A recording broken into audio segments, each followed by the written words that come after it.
While walking around the SEMA show, I happened to stumble across what might be one of the sexiest cars I've ever seen. It's actually in the Factory 5 booth, which I'm pretty familiar with seeing their replica cars, but Dave Smith here, this is one of your own designs. It's the 818 Coupe. Tell me about that. What about the name? Well, we launched this car a couple years ago, and 818 stands for 1,800 pounds. It's 818 kilograms. But we wanted an ultralight sports car that we could sell all over the world. You know, we're kind of known for our front-engine V8 cars, our classic cars like a Coupe replica and our hot rod, and we wanted something that maybe the next generation could build and something that maybe was a little bit more modern. So whereas those are replicas, this is our own design. Okay, so obviously you got this more for like this sleek, sexy design rather than the replicas. What made you come up with the idea for this? Like, how did you design it? Like, how did it come about?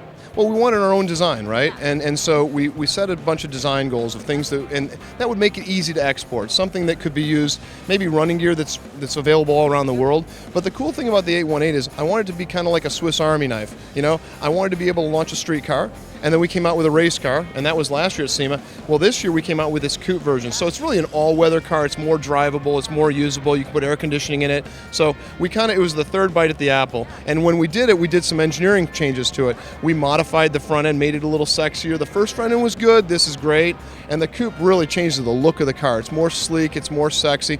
And even though it's the same car, it looks like three different cars the way you build it. Okay, so that's kind of the process of how to build one of these. You start with one, you go to the second, you go to the third, and then you end up with something like this. I like it. Yeah, we're happy with where it came out now, and you know, it's like from where we're going to go here, we are going to put Ford's new EcoBoost 4 in the engine. So Ford's a great partner of ours. They want to see this car with American power. It started out with Subaru power, and that's great. There's a lot of Subaru loyalists out there that love the car, but now we wanted to fold over the Ford guys in it. So we got that 310 horse Mustang 4-cylinder going into this car in about a month.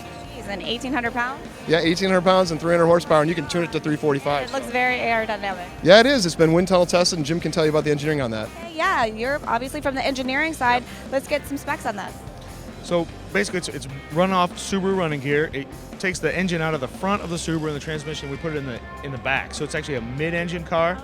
So a lot different than the Subaru was. We're also taking about 1,200 pounds off the car. So really, you're talking about a serious sports car, taking the parts from a sedan and turning them into a serious sports car. Okay, and so about the wind tunnel testing, how does that go about?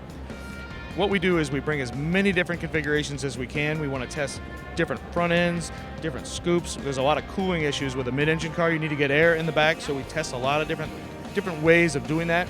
And we probably run 40 different tests in a day and a half. It's chaos, and then you come back and for the next few weeks you sort through all the data. But for us, it's really validation too of the design. You know, we like the way it looks, but does it work? And in our case, it was a big step up from the old design to the new design. Okay. Is there any other specs that we need to know about the car? Anything that's Subaru aftermarket can go on this car. So if it's a big set of brakes, sway bars, engine components, all those parts we can use. So anything you can use to tune up a Subaru, you can tune up on this with too. Okay, so that actually opens up your customer base because they might love this beautiful car, but it's like, oh, it's a custom car. Where do I get everything? Well, at a local dealer. Exactly, and it's customizable, which for us is key. Well, thank you so much. It looks like you guys are taking very good care of your customers. If you want to find out more information, you'll have to go to factory5.com.